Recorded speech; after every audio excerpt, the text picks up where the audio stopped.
continue the program. We will continue the program of the second International Symposium of Food Science, Sinca, with the lecture entitled Polysaccharides for Food Applications, which will be given by Professor Céline Laroche. Professor Céline Laroche is an associate professor at the Institut Pascal at the Université Clermont-Auvergne, Clermont-Ferrand, in France.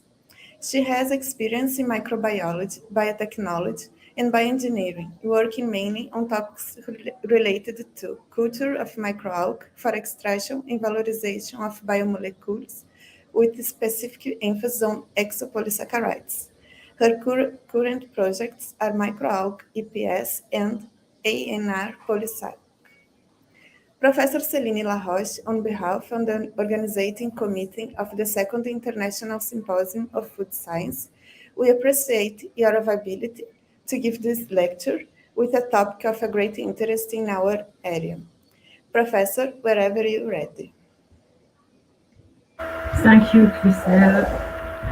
So I would like to thank the organizing committee to give me the opportunity to have this talk today. So the topic will be polysaccharides for food applications. I will start with a short introduction into polysaccharides, and the main topic will be the use of these polysaccharides for texturing agents in food application. So after that, we will see the main source of polysaccharides for the food industry, which are from plants, bacteria, seaweeds, and we will finish with a few slides about new sources. So to start, polysaccharides are polymers that are constituted of monosaccharides. So we can have some oligosaccharides when the number of monosaccharides is below 10. And polysaccharides means that we have more than 10 monosaccharides in their structure. These monosaccharides are linked by glycosidic linkage that can be of alpha or beta configurations. And we can have some homopolysaccharides, which are composed of identical monosaccharides, such as glucans, composed only of glucose, or heteropolysaccharides with a repeated unit composed of at least two different residues. These polysaccharides can be branched or linear, and they can have some other substituents on the structure, which can be sulfate, pyruvate, methyl, or acetyl groups. These polysaccharides are sometimes linked to proteins or lipids. So there is a huge diversity of different structures in the nature, and the polysaccharides are found in all living organisms with different functions. Among these functions, we can find some storage polysaccharides, which are a source of energy. They are mainly composed of glucose, such as starch in plants, or glycogen for animals. They can also be structural polysaccharides, and they contribute to the structure of tissues, like cellulose for plants or chitin for insects. Sometimes we can find some exocellular polysaccharides, so exopolysaccharides. They can be produced by bacteria, cyanobacteria, or microalgae. So in my research topic, I mainly study exopolysaccharides from microalgae. For these organisms, these exocellular polysaccharides has a function in the biofilm formation for bacteria, but they can also protect cells from environmental conditions. They can remain glued to the cells or released in the medium. And some polysaccharides are also implied in cellular communication, like glycosaminoglycans, heparin, or hyaluronic acid, for instance. And they play a key role in the cellular communication. Most of the polysaccharides are water soluble, and they present interesting physicochemical properties. So they have so many applications in food as hydrocolloids. Their application will depend on these rheological components, and they can be used as thickening agent for the control of viscosity, as gelifying agent, as hydrogel, stabilizing agent, or to control flocculation, sedimentation, or coalescence, for instance. They can find applications, of course, in food, but also in cosmetic or in some other industries like paint.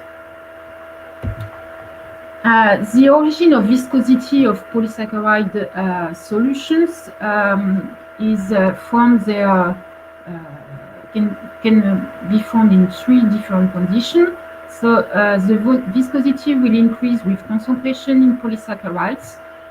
In fact, because when we are in semi-diluted condition, the polysaccharide chains will start to overlap, so the viscosity will increase. And in concentrated solutions, the polysaccharide chains will start entanglement, so the viscosity will increase drastically. This viscosity will depend on polymer structure. The more the polymer chain is long, so the higher the molar mass or the higher polymerization degree, and or the more rigid is the chain, the more the viscosity will be high. This rigidity will depend mainly on the nature of the glycosidic linkage, because alpha linkages are quite flexible. They can form some helix, but beta linkages are more rigid, and in some cases we can observe some microcrystalline zones. The apparent viscosity will allow to evaluate rheological comportment of the fluid. It can be measured with a rheometer by varying the shear stress, and we can have different comportment depending on the polysaccharides. We can have some Newton fluids, so the viscosity is independent from the shear stress. We can have some plastics fluids or yield stress fluids. So the constraint should reach a threshold to observe the fluid flow. This is the case, for instance, for ketchup. Most of the polysaccharides are shear thinning fluids, so we can observe a decrease in viscosity with the increase of shear stress. And some few polysaccharides are shear thickening fluids, so the increase in viscosity with the increase of shear stress. So, as said, most polysaccharides are shear thinning fluids, so viscosity will decrease when shear stress increase. In a few cases, some polysaccharides are shear thinning fluids, so the viscosity increase when shear stress increase. So this is the example of cornstarch. Will be really hard when you apply a large force, but will be fluid when you do it quite smoothly.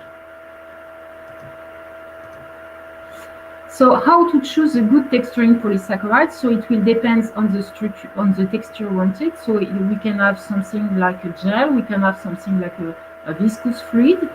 It will depend on the polysaccharide structure, especially the molar mass, the type of linkage, and the negative charge, if there is. And we will choose the polysaccharides depending on the food composition, but also depending on the production process, because some polysaccharides will have different comportments depending on temperature, pH, or stability, for instance. So for food application, polysaccharides are mainly extracted from higher plants, seaweeds, or bacteria, and they allow to obtain different textures. So for example, starch can be used as a thickening agent, gelifying agent, or stabilizing agent, but pectins will not be used as thickening because the comportment will not be appropriate. From other plant source, we can have guar gum or carob gum. And from seaweeds, the main polysaccharides that can have some application in food are alginates or carrageenans or agar. And from bacteria, we will have xanthan. We will not be gelifying, but we can have something thickening and stabilizing. So the first one from plants is the starch. This is the most abundant polysaccharide in the nature. We can have some different plant source from cereals, from tubercles, or from leguminous.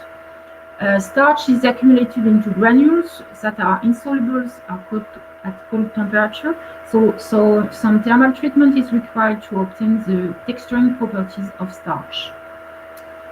Its composition is a mix, in fact, of two polysaccharides with different structure.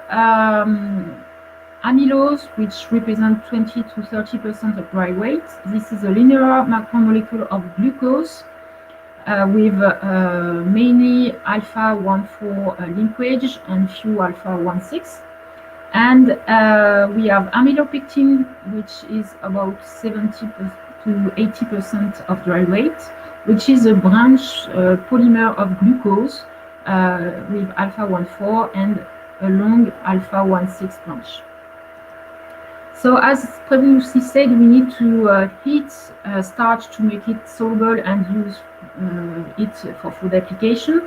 In fact, because at cold temperature, starch is in the granules.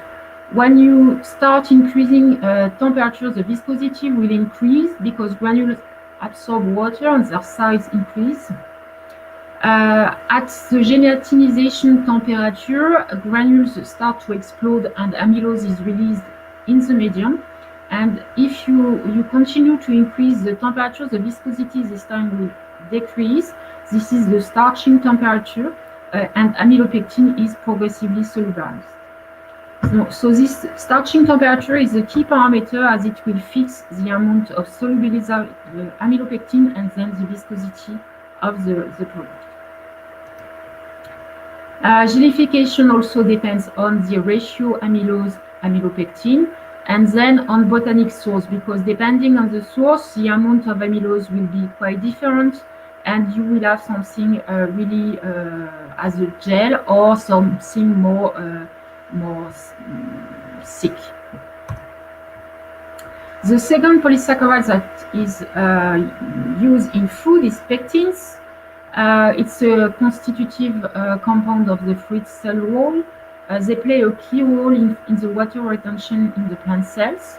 So the industrial exploitation of these pectins is since the beginning of the 20th century from citrus, but also from apples. And the industrial market is now $958 million per year. Composition of pectins is mainly galacturonic acid, but it can be methylated, so you can see a methyl group here. So this is a random pattern of galacturonic acid and methylated galacturonic acid, and in some parts of the polymer structure you can have some branching points with a rhamnose residue here and other monosaccharides that can be galactose, xylose, or arabinose residues. Two factors will influence final properties. In fact, this is the level of esterified acid, so the methylation degree. For a low methylated pectin, you will have low COCH3, but a lot of negative charge. And for a highly methylated pectin, you will have low negative charge and a lot of CH3 groups.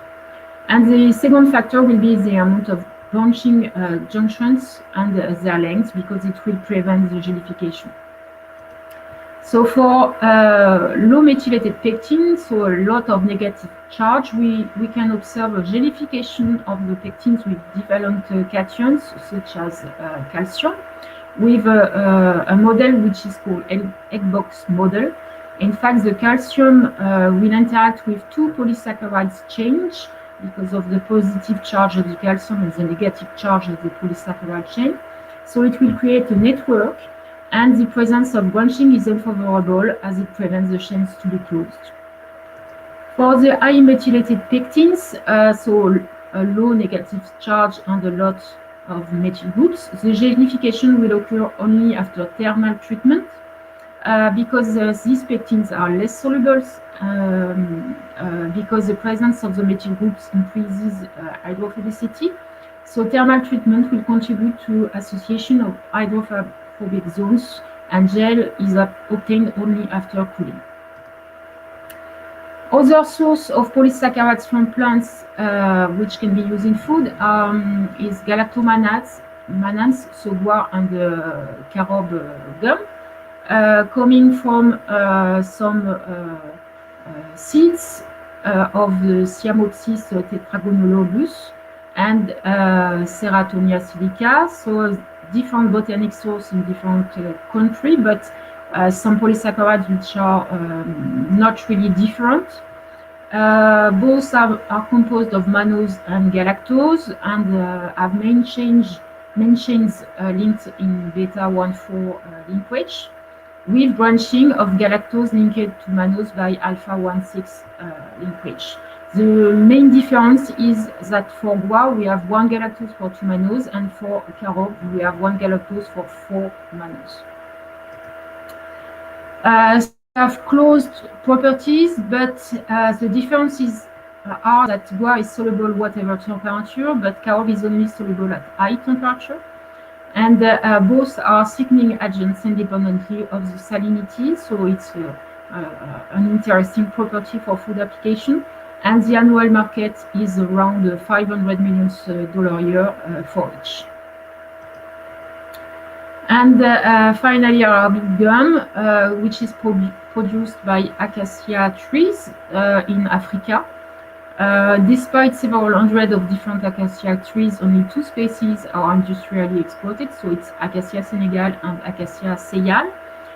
To recover this Arabic gum, the tree is cut, so you will have a gum exudate that we can harvest, and the gum is after that maturated by solar drying and enzymatic mechanism. The composition is mainly galactose and arabinose, but they can have some rhamnose and glucuronic acid in their structure in different amounts as function of origin, but also depending on season and growth place. And in the structure, you have 2% of proteins rich in hydroxyproline. These polysaccharides contain, in fact, 2 populations, a minor population, about 20%, which is the arabinogalactan and protein complex with a quite low molecular weight, and a main population, about 80%, which is the main part of polysaccharides with arabinose and galactose, a lot of branching, and 300,000 grams per mole molecular mass. In solution, it's highly soluble. We can be up to 300 grams per liter. The viscosity is quite low, but we have observed a synergistic effect with other polysaccharides, which make it quite interesting in food application. And they can also be used alone for stabilizing emulsions or suspensions due to the presence of the protein part.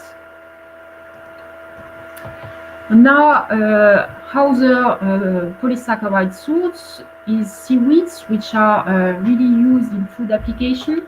So starting with alginates, which are extracted from brown algae. So the market of alginates is about $650 million per year.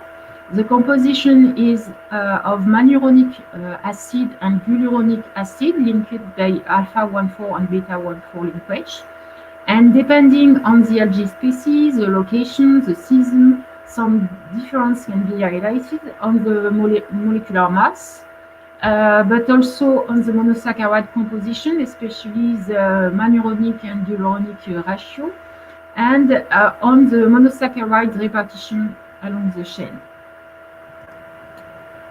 These alginates have thickening properties, which are quite interesting, because when all carboxyl groups are ionized, so all the COOH and other forms of COO minus, solutions are viscous, with really high viscosity, shear thinning comportment, so the viscosity decreases with shear stress, The viscosity will also decrease with temperature, but it's increasing with molar mass and concentration. And generally, alginates are used at neutral or basic pH because below pH 4 the solubility decreases. These alginates have the property to gelify using cations, so quite the same mechanism than for pectins, as they interact with calcium ions following the 8-box model. But the manuronic-galluronic ratio is a key parameter, as only galluronic blocks will interact with the calcium ions. So in fact, if we represent the polymer chains like that, here you have a block of galluronic acids, and then you can have an interaction with another chain of polymer.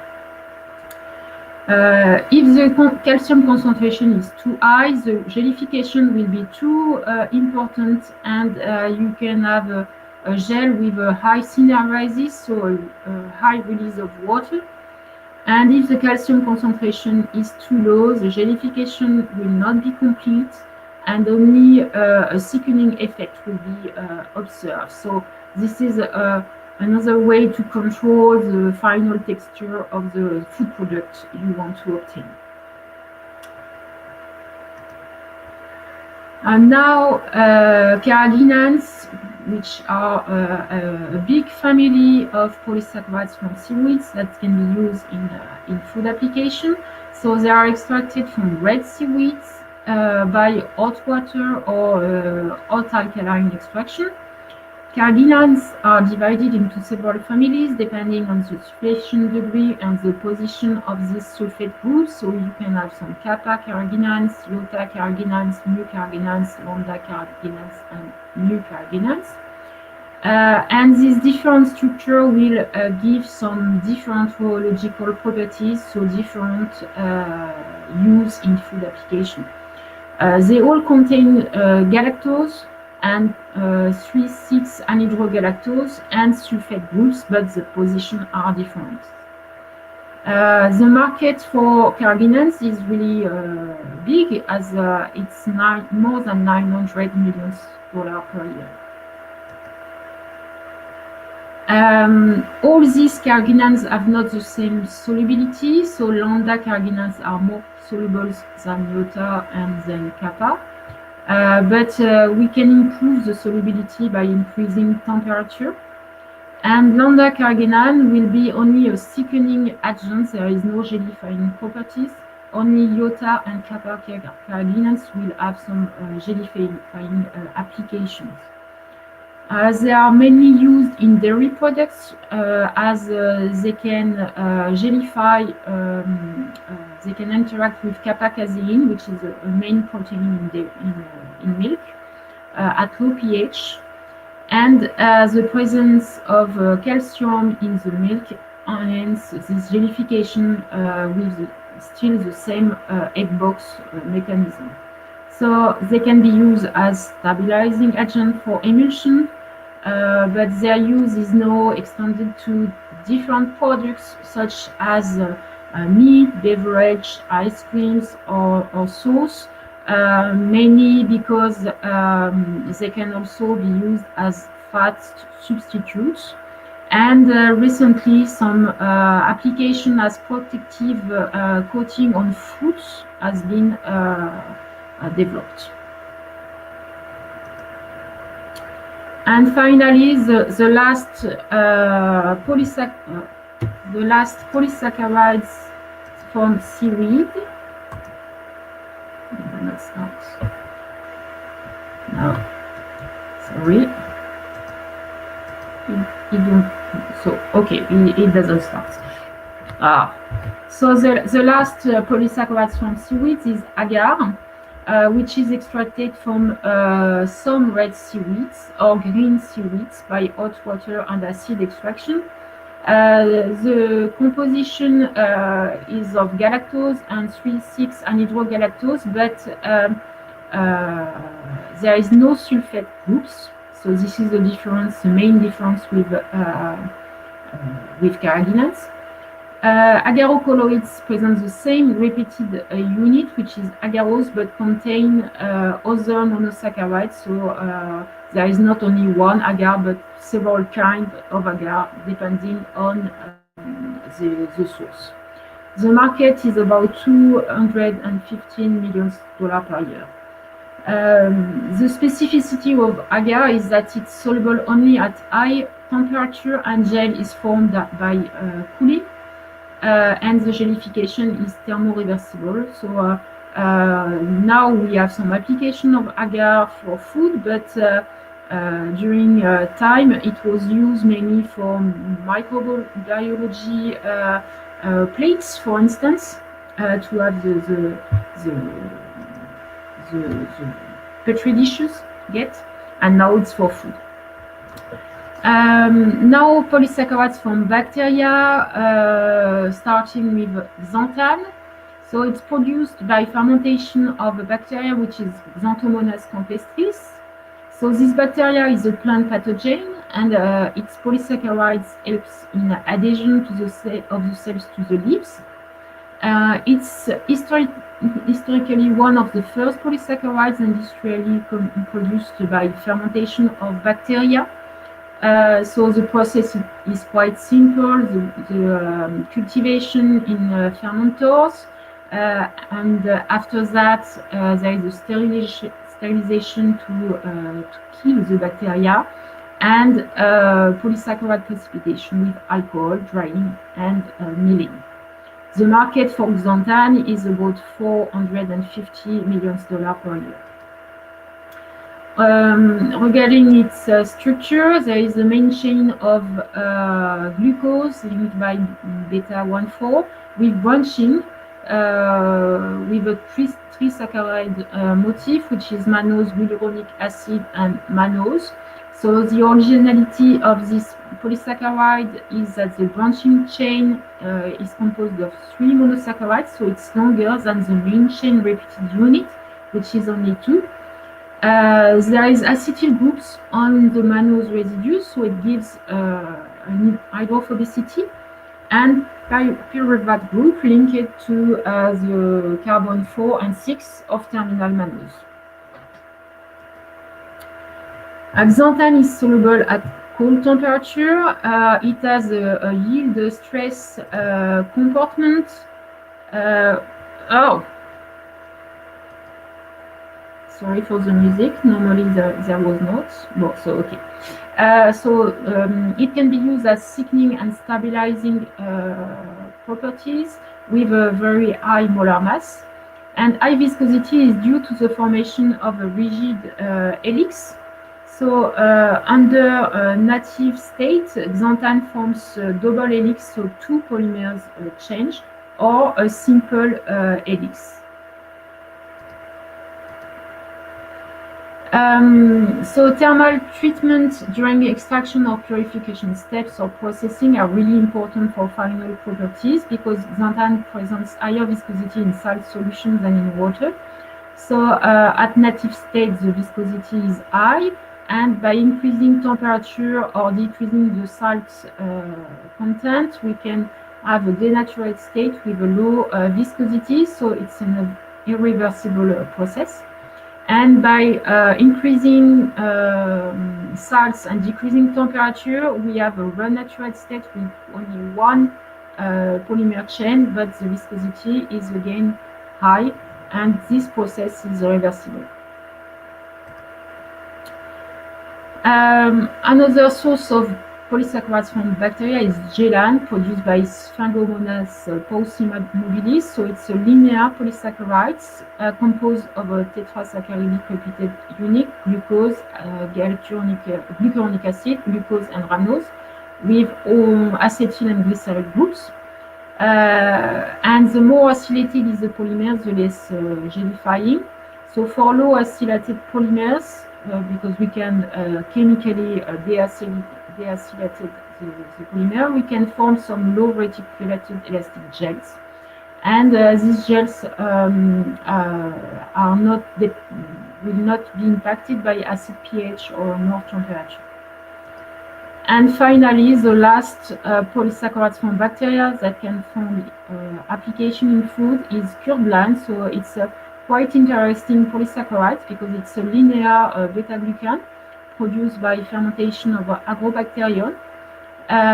Its synthesis occurs in stationary phase in nitrogen depletion condition, but it's insoluble at cold temperature and soluble only at high temperature and or under basic condition. So it's a quite interesting property, and when solubilized at high temperature, a gel is formed during cooling. So actually it can be used mainly for meat or fish products or to produce edible films. So it's still forbidden in Europe, but it's authorized in Japan and in USA by FDA. And finally, new sources of polysaccharides that can perhaps occur in the next years. No. I'm really sorry, the links of the videos today are not good. Okay.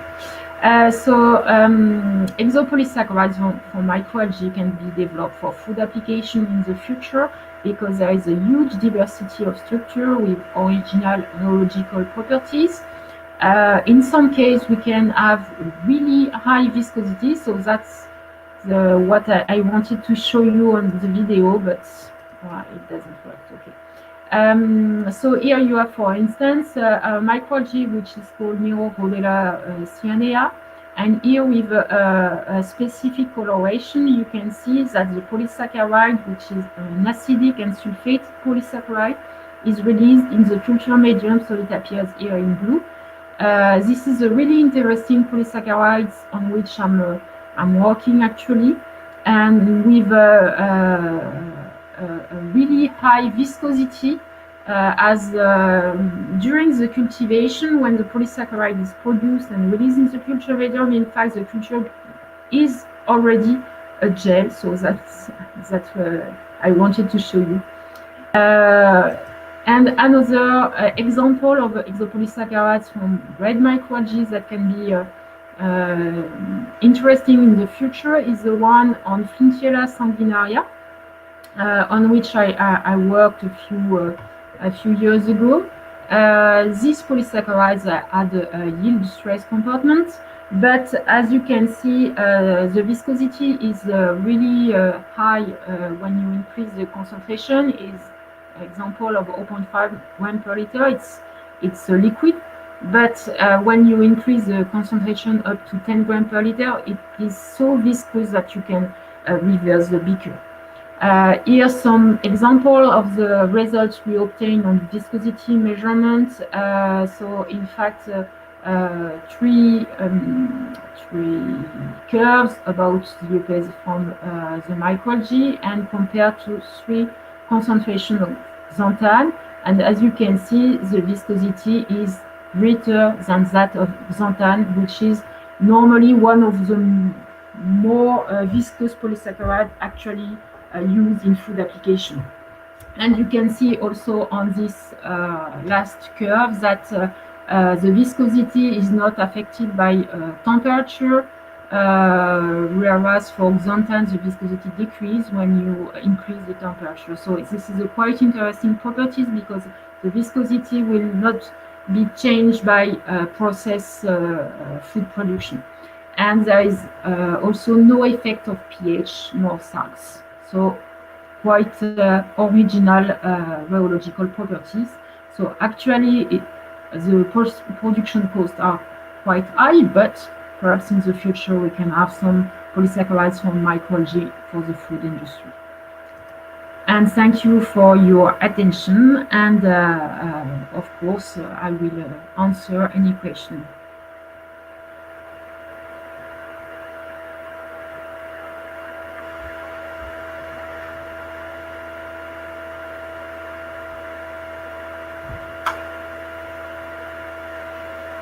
You are muted. Yes, now it's okay. So thank you, Professor. Celine. So let's see if someone have a question for Professor Celine. You can write in the chat if someone have a question.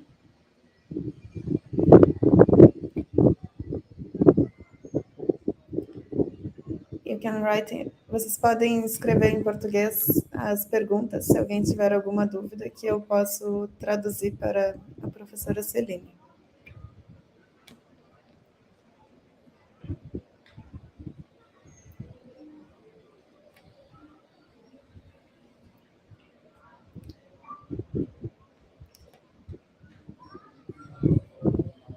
So I have a question.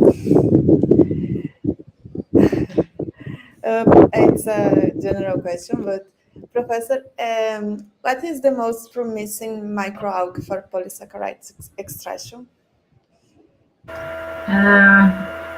In fact, it depends on which criteria you want. If you want to have something with the best production yield, or if you want to have the polysaccharides with the most different properties, so it depends. Actually, the most studied strains for exopolysaccharide production are Porphyridium, because the production yield is quite high, and it's a strain that has been studied for many times, so it's already at industrial scale for production. But in my opinion, exopolysaccharides from Porphyridium are still with a too high production cost, and the exopolysaccharide from this strain is not so original. So in fact, there is no interest for the food industry, because they can have some polysaccharides with the same properties from other sources with lower production costs. So we need to find a really original one that doesn't exist from other source, and at this time the food industry can pay a little bit more to get it. So this is the originality that will open the way to this application field. So in my opinion, the one from Flintella is quite interesting. And the one I presented just before from Neorodela, so the rheological characterization is not finished at this time, but I think this is a really interesting one for food application, because it's really like a gel already in the culture, but also potentially for other applications such as biological activities, because it's a polysaccharide with a lot of sulfate groups and lot of uronic acids, which are some structure which are interesting for biological activities. So this one can have both applications, so probably it could be a good one, good choice. Okay. So here you have some questions. Paulo Lemos said, congratulations on your school. The question is, have you obtained any EPS anti-inflammatory properties? Probably yes. So in the lab, I have not a lot of tests, of biological tests. This is not my main activity. I'm more working on the cultivation and production and characterization. So to test some biological activities, I often work in collaboration with other labs. And for the moment, these ones have not been tested for anti-inflammatory activities, but it's a quite interesting topic. And the one from Neorodela with high sulfate groups and high uronic acid could be a really good candidate for this kind of biological activity. Okay, thank you. Paulo Lemos, if you have another questions about it, you can write in the chat. Professor Edgar, he said, Professor Selene, thanks for the presentation. The question is, what are the new sources of polysaccharides that your research group has investigated, and what are the main applications? I'm sorry, I didn't hear well because of the wind. The question is, what are the new sources of polysaccharides that your research group had investigated, and what are the main application of So, this? okay. So the main sources, in fact, in my group, we are several people working on polysaccharides. Some of my colleagues are focused on plant polysaccharides, mainly from Africa or Chinese plants, which are used in traditional medicine, and now they start the work on the characterization and research for biological activities. And my own research is on microalgae, sometimes seaweeds, depending on the opportunities, but mainly on microalgae. And the application can be for food, but also the biological activities, probably with application in medicine in the future, but it's quite long to develop some new drugs for medicine. And we often work with cosmetic industries for which the process is quite shorter to develop something and to go to the commercialization of the product. Okay, thank you. So another question is from Priscila Muniz. Do you know her? I think. Oh yes, I know. The question is in French, but I was in English. Thank you for your great presentation.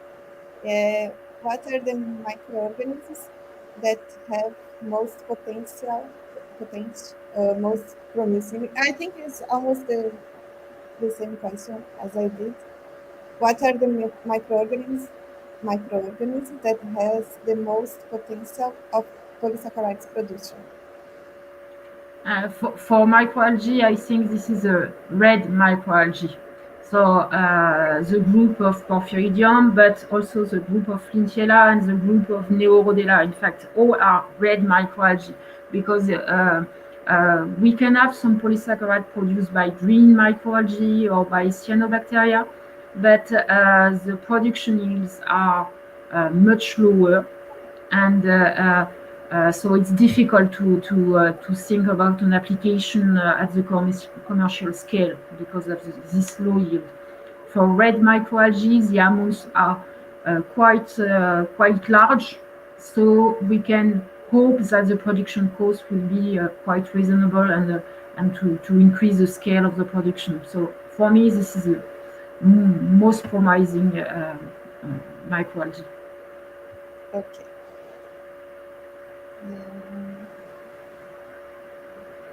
I, I have another question here from Aline Fritz.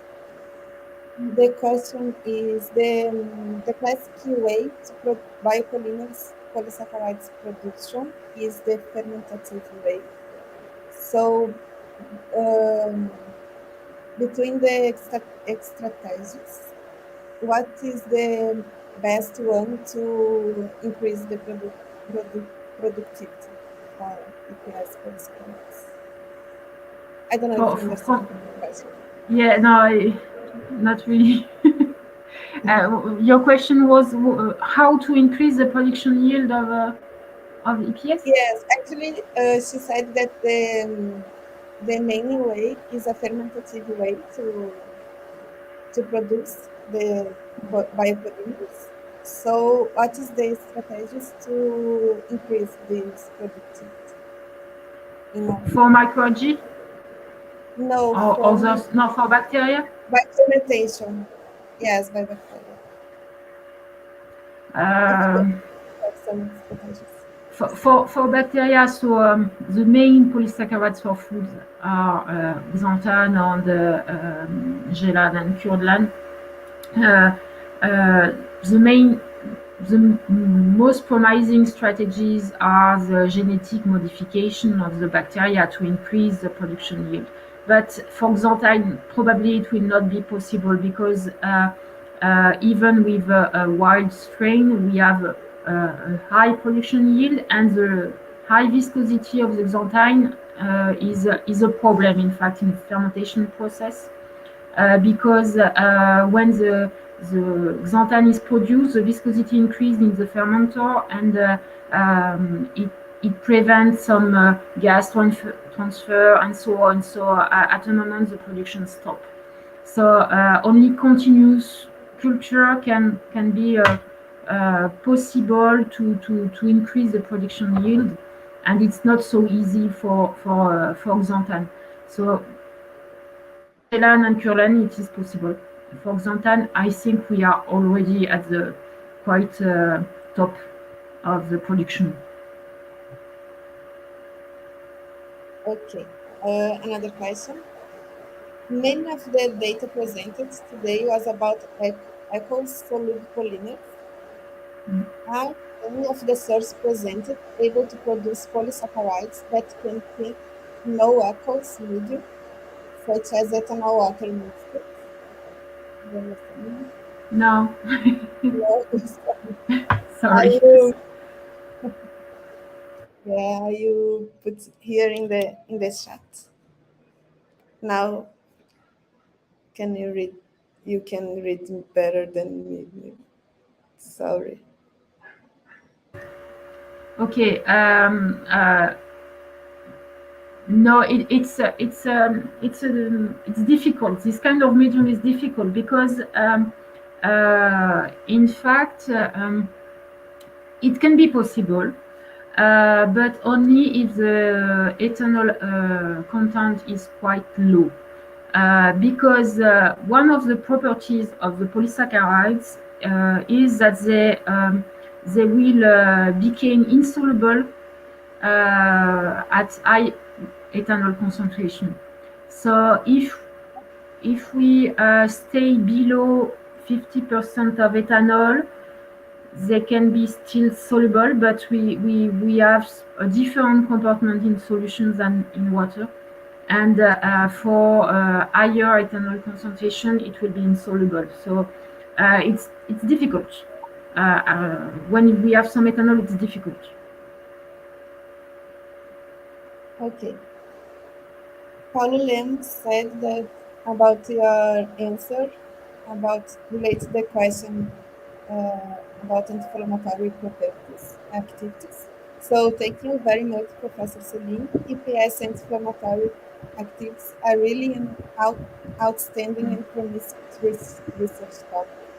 Yeah. Here at the University of Bahia, we are developing drug delivery systems for anti-inflammatory drugs, testing them in vivo systems. Perhaps you can collaborate. Oh yes, of course. Yes, it will be a great pleasure to collaborate. Yes. It's a really interesting topic, and I think some of the polysaccharides from microalgae can really be promising for these applications. So yes, of course, with pleasure. Great. And maybe it's the last question. Andrea Luiz said about the polysaccharides and the gastronomy. So if you already have some results about this relation, about the polysaccharides to use in the molecular gastronomy.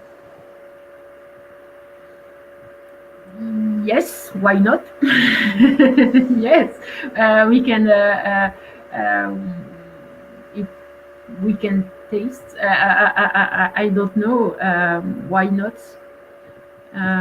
Because in molecular gastronomy, actually, they use some of the polysaccharides have shown, so alginates or agar. So with new polysaccharides, perhaps we can have some new things to develop for this.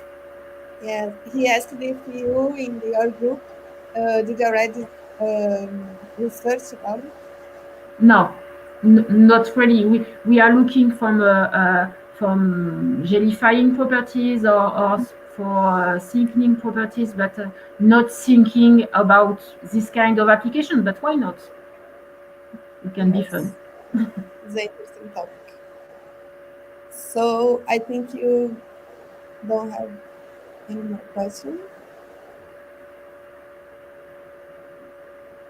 So Professor Celine, once again, on behalf of the organizing committee of the Second International Symposium of Food Science, we thank you for your availability and for the brilliant presentation made. It was a very interesting talk and a great contribution to everyone present here. Thank you so much. Thank you, Chriselle, and thank you to the organizing committee. And I'm sorry for the video. It was not working really well this evening, but sorry for that. But it was a pleasure for me to be with you. Thank you very much. Yes. Thank you again. Thank you.